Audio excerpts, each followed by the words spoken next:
네, 이원재 끝내주는 경제 정책통 시간입니다. 네, 오늘 의대 증원하고 의사 파업 문제 다뤄보도록 하겠습니다. 윤형중 랩 2050 대표님 나오셨어요. 안녕하세요. 네, 안녕하세요.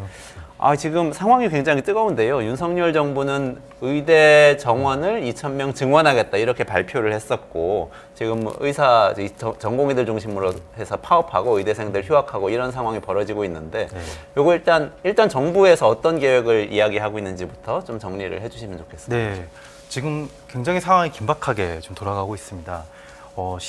시발점은 2월 6일이었습니다. 2월 6일에 그 정부가 드디어 의대 증원 규모를 발표를 했습니다. 근데 이날 갑작스럽게 의대 증원 규모를 발표한 것은 아니었고요.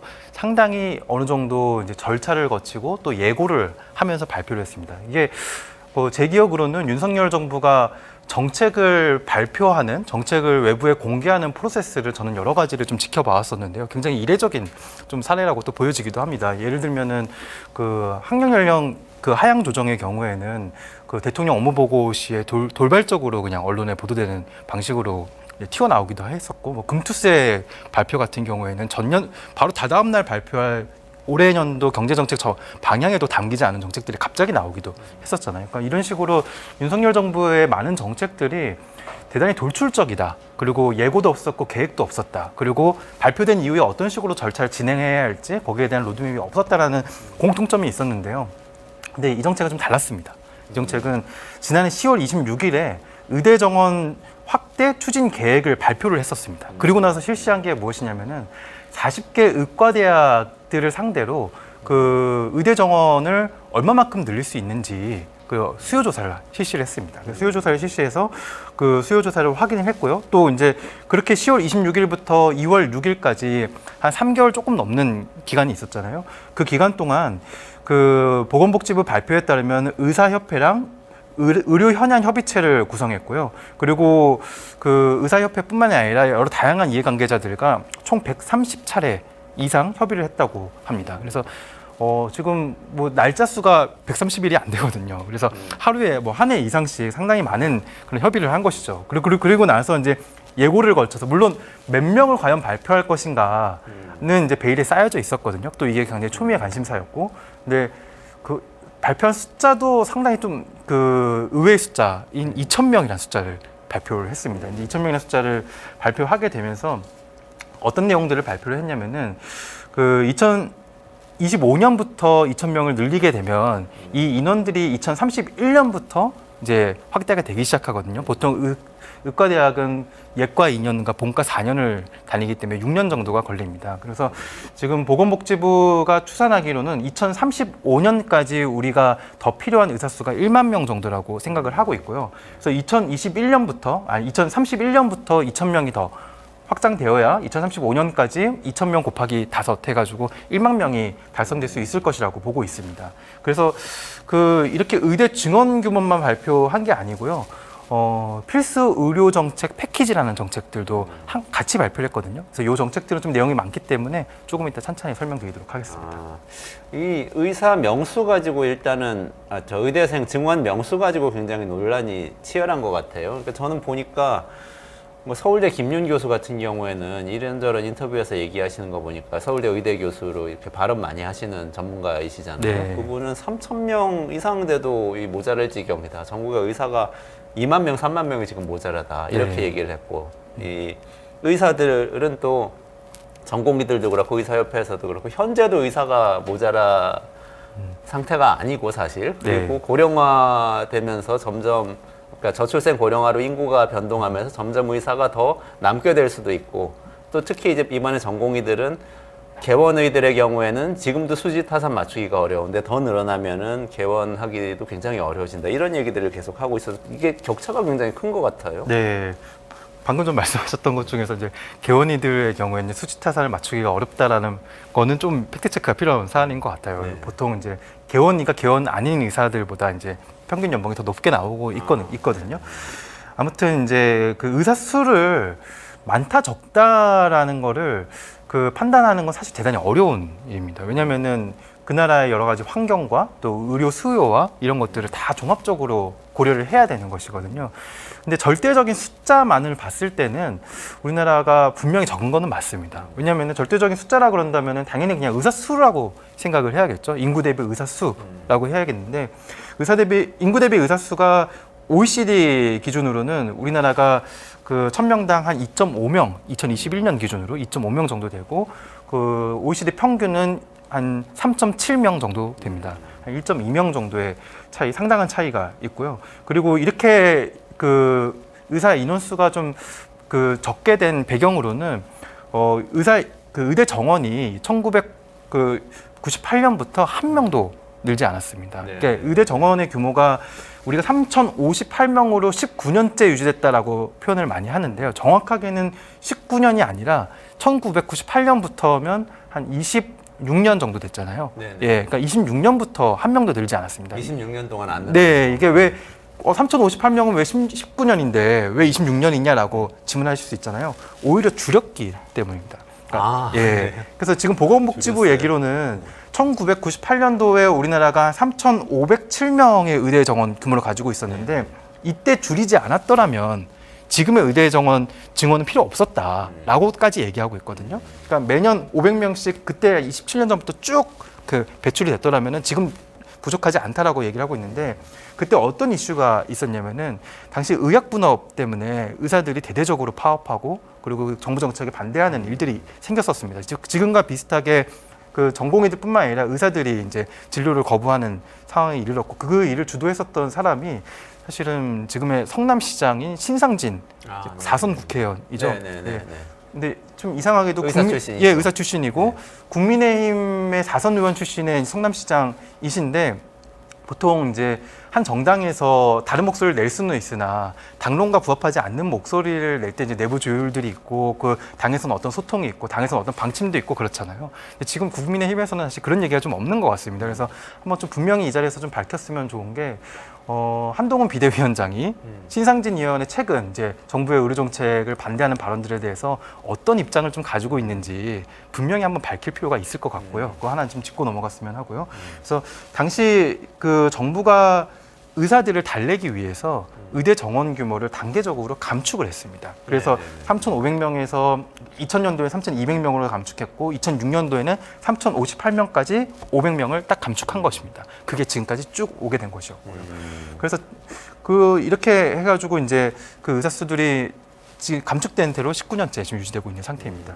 그렇게 감축하고 의사 수가 적으니까 연봉 3, 4억 받는 의사가 나오는 지경이 된 거 아니냐라고 서울대 의대 김윤 교수가 또 MBC 100분 토론 나와가지고 이렇게 얘기를 하셨더라고요. 의사들이 처우가 그렇게 좋다는 거는 사실인가요?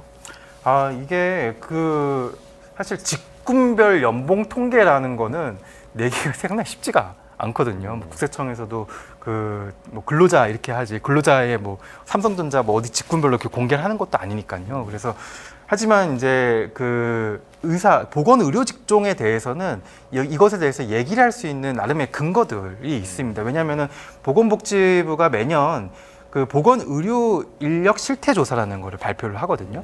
그래서 보건 의료 인력 실태 조사에서 각 직군별 보건 의료 인력 직군별 연봉들이 공개가 되어 있습니다. 조사에서 공개가 되어 있고 여기에 의하면은 그 2022년 기준인데요. 그 의사의 연평균 소득, 이건 평균, 모든 의사들의 이제 연평균 소득이라고, 물론 이제 샘플 데이터일 텐데요. 연평균 소득이 2억 3,069만 원입니다. 2억 3,069만 원. 그게 이제 10년 동안 연평균 5.2% 증가했다고 볼 수 있습니다. 그리고 그 개원이 방금 이제 좀 제가 말씀드렸었던 개원한 의사의 평균은 2억 5천만 원 정도입니다.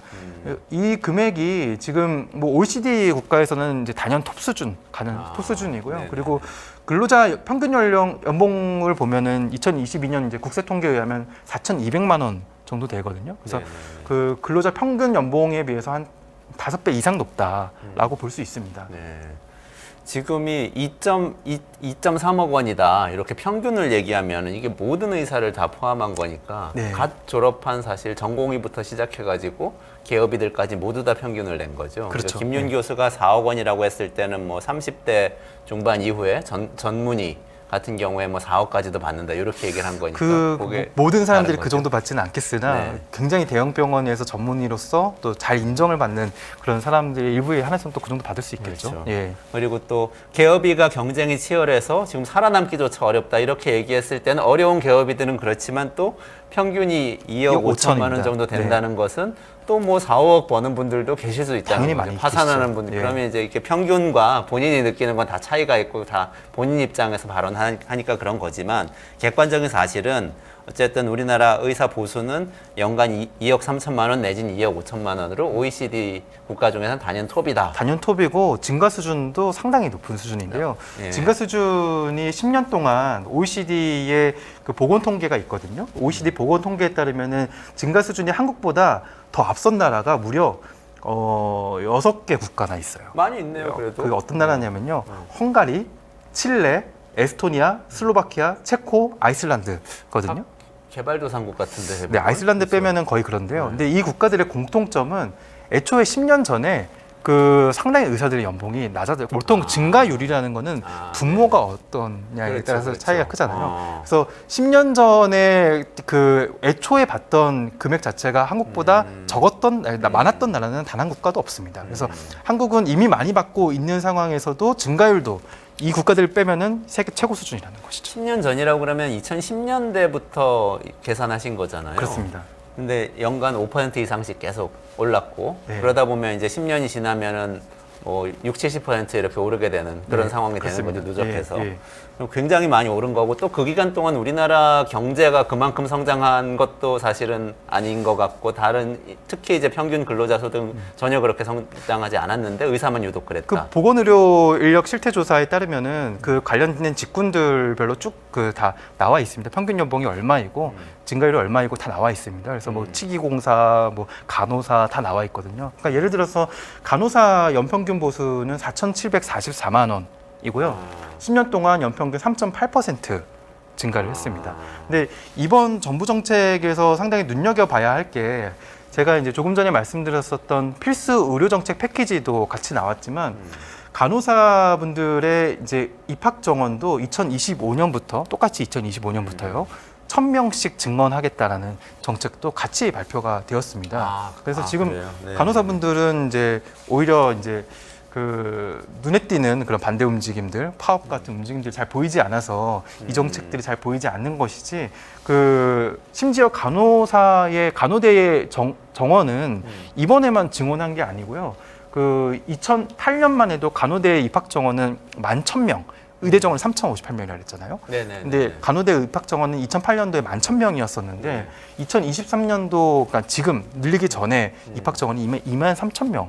두 배 이상으로 늘었네요. 23,000명입니다.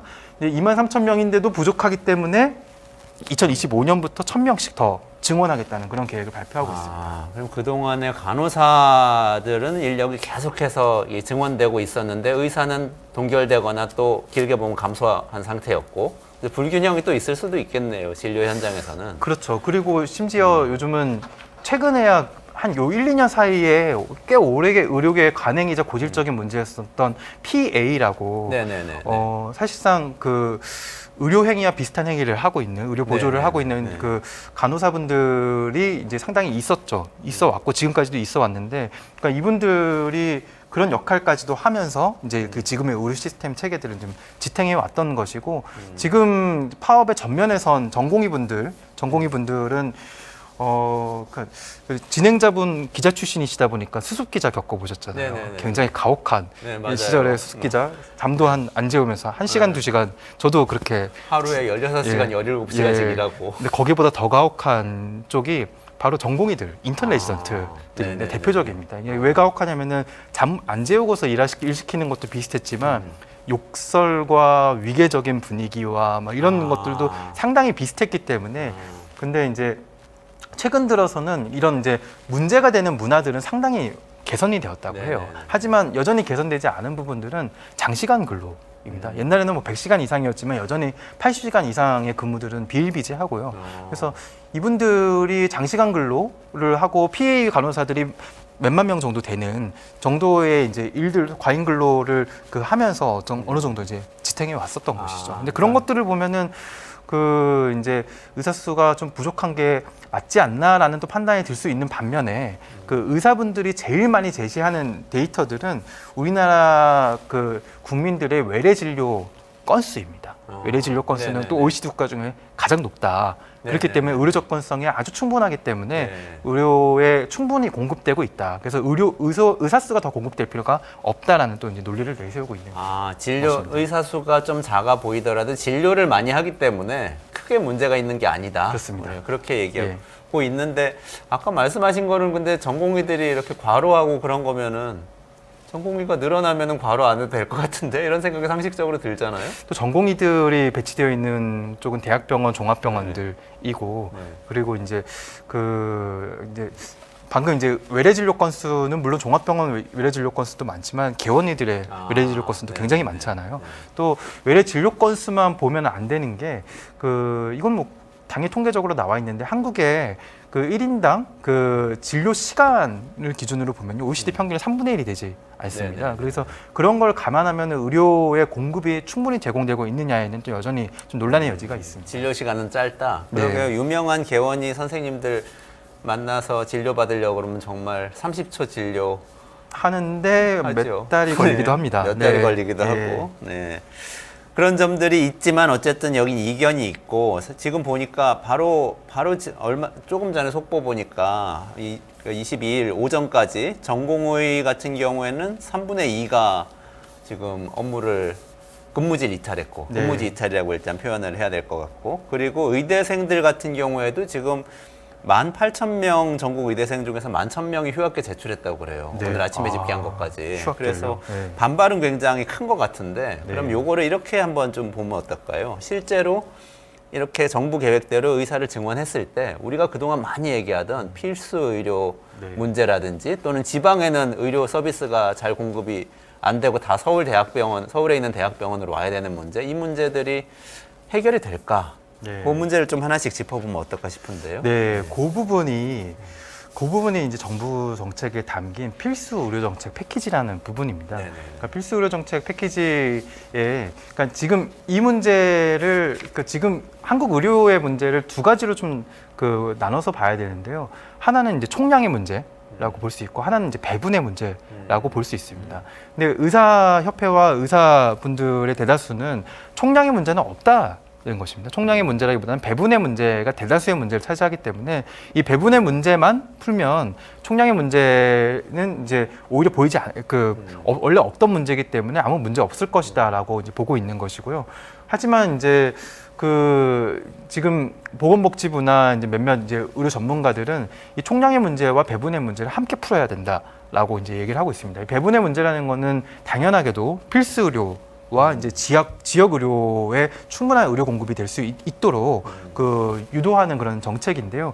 이렇게 하기 위해서 상당히 많은 일들을 해야 됩니다. 일단 뭐 필수 의료에 해당되는 뭐 수가를 더 인센티브를 더 줄 수 있는 수가를 인상한다든지 아니면 지역에서 일할 수 있는 인센티브를 더 준다든지.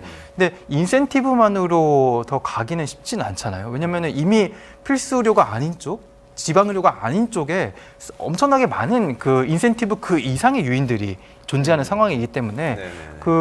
내가 힘들지 않고 그리고 내가 전공한 과가 아니더라도 필수 의료가 아닌 과에서 근무했을 경우에 훨씬 더 많은 이득을 얻을 수 있다면은 여전히 그쪽에 인센티브를 조금 더 더한들 가지 않을 수 있잖아요. 그래서 그것들을 제어하기 위한 여러 가지 정책들을 같이 가져가야 됩니다. 그래서 이번에 얘기한 몇 가지 정책들 중에서 상당히 또 예민한 정책들이 몇 가지가 있는데요. 네네네. 그것 중에 하나가 이제 혼합 진료 금지. 혼합 진료 금지. 네, 중에 있습니다. 혼합 진료라는 어떤 거는 내용이죠?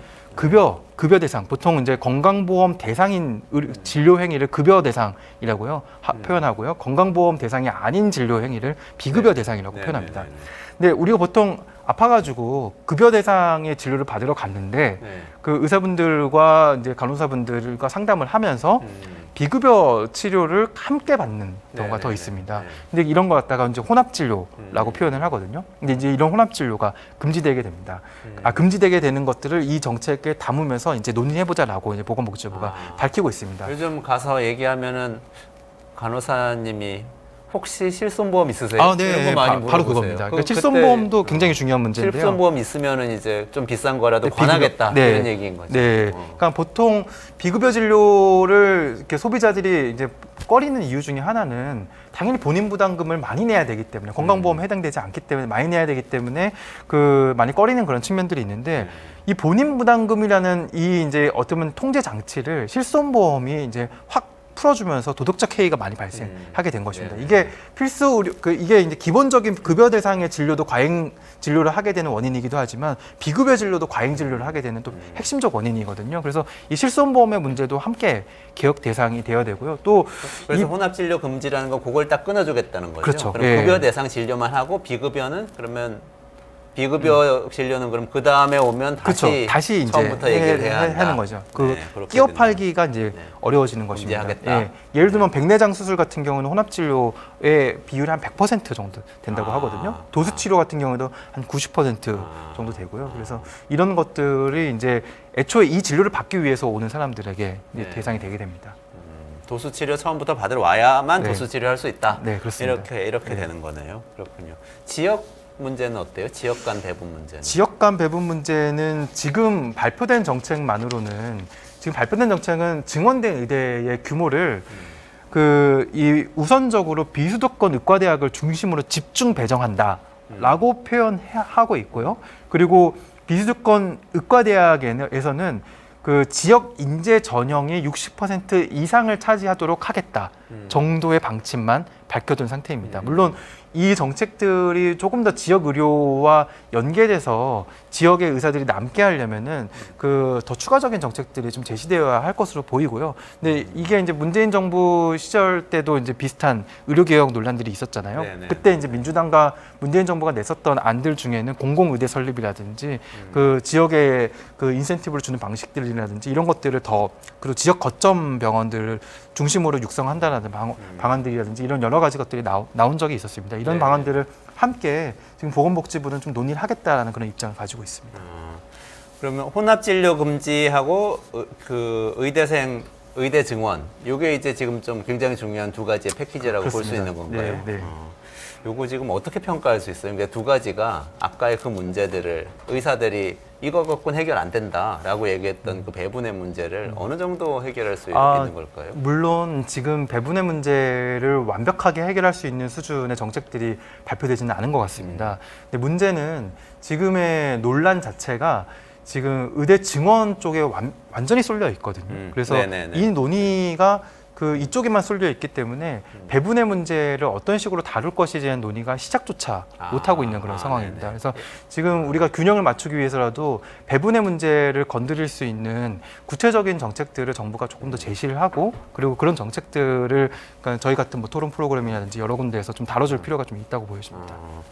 아니 저는 사실 솔직히 말하면 아주 최근에 하루 이틀 사이에 그 여러 의사 단체나 또 의사들이 낸 광고와 메시지 뭐 발언 이런 것들을 보니까 전체적으로 이거는 경제적인 문제고 아주 핵심으로 들어가자면 의대생을 거쳐서 전공의가 되는 과정에서 굉장히 많은 투자를 하잖아요. 고등학교 이전에 사교육부터 시작해서 본인들도 엄청나게 전공이 된 다음에도 그런 약간은 비인간적인 대우와 장시간 노동에 시달리면서 권위적인 그런 상황에서 일해야 되고 그 모든 것을 다 거치는 이유는 나중에 경제적 요인이 경제적 보상이 굉장히 많이 있기 때문에 하는 건데 중간에 이렇게 막 흔들어서 경제적 보상을 건드리면 안 된다. 저는 거기에 쟁점이 있는 거 아닌가 하는 생각이 들어요. 어떻게 보세요? 의사 총량만 늘려도 배분의 문제까지 가고 총량만 늘려도 어쨌든 개원이들 사이엔 경쟁이 심해질 것이고 특히 또 돈을 많이 벌 수 있는 과 또 그런 이 영역의 의료 행위는 경쟁이 심해질 거니까 뭐 시장 원리가 적용되면 특히 비급여 진료 같은 경우는 가격이 내려갈 수밖에 없잖아요. 네. 물론 의사들이 오히려 의료 행위를 더 유인한다는 그런 얘기들도 있습니다. 그렇기 때문에 의사 수가 늘어난다고 해서 그 의사들의 이제 급여가 바로 달라지느냐 이런 것들은 좀 아직 논쟁의 여지가 좀 있는 것 같고요. 방금 말씀하신 부분 굉장히 중요한 부분이에요. 그래서 지금 의대 블랙홀 현상이라고 또 하잖아요. 네네. 그러니까 조금 어려운 시기를 거치고 충분히 이제 많은 투자를 한 이후에 확실한 보상을 얻을 수 있기 때문에 지금 의대를 이렇게까지 선호하는 것이잖아요. 네. 그러니까 저도 이공계 출신이기 때문에 그 의대 선호 현상들을 많이 이제 지켜보면서 네네. 그 살아왔거든요. 아무리 봐도 그 의대 이외의 경로를 갔을 때와 차이를 보면요, 의대만큼 확실한 보상을 주는 곳은 없는 것 같아요. 의대는 그러니까 리스크가 거의 없는 확실한 보상. 공대 출신이시죠? 예, 그렇습니다. 그런 보상을 주고 있고요. 근데 문제는 그 한국 사회가 그 여러 이제 유인 체계를 갖고 있잖아요. 뭐 투자를 할 때도 부동산이 아니야, 자산 시장에서 뭐 다른 것이 아니야. 지금 다음 방송에서 얘기할 비트코인 아니야, 이런 여러 유인 체계들 있잖아요. 지금 한국에서는 부동산 투자가 가장 안정적이면서 수익을 내는 그런 투자처였잖아요. 마찬가지로 직업 쪽에서도 의사의 경우에는 리스크가 없는 아주 확실한 그런 일종의 투자처인 거죠. 직업으로 보면요.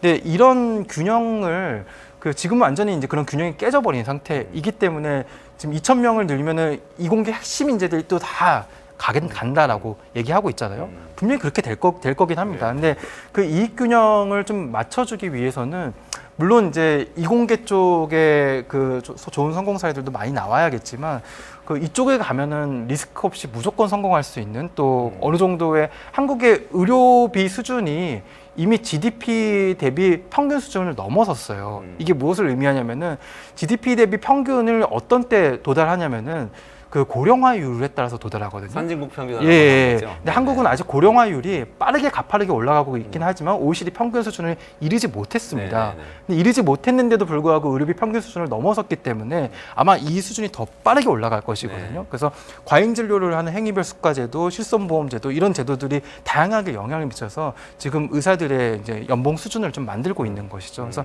이 부분에 대한 그 논의와 개혁 같은 것들도 당연히 좀 같이 논의돼야 되는데요. 이 부분은 사실 정부로서는 굉장히 좀 얘기하기가 쉽지 않은 그런 부분들인 것이죠. 결국은 의료 서비스가 늘어나서 공급이 늘어남으로써 가격이 내려가도록 해서 의료비 지출을 줄어들게 할 필요가 있겠다. 요거까지는 그러니까요. 맞는 말이다 이 얘기잖아요. 맞습니다. 그렇죠? 네. 그러니까 비중증 그 진료 행위의 경우에는 그 이런 얘기를 좀 할 필요도 있거든요. 예전처럼 감기 환자들이 이렇게까지 병원을 쉽게 가고 아주 싼 값으로 진료받을 수 없게 되는 그런 세상이 올지도 모릅니다. 이런 얘기도 함께 하면서 사실 의료 개혁을 추진할 필요도 있습니다. 알겠습니다. 우리가 좀 더 불편해질 수도 있는 부분도 있다. 그런 그렇습니다. 말씀도 해주신 것 같아요. 오늘 여기까지 해야 될 것 같고요. 윤영중 랩 2050 대표하고 의사 파업 문제, 의대 증원 문제 다뤄봤습니다. 수고하셨습니다. 고맙습니다.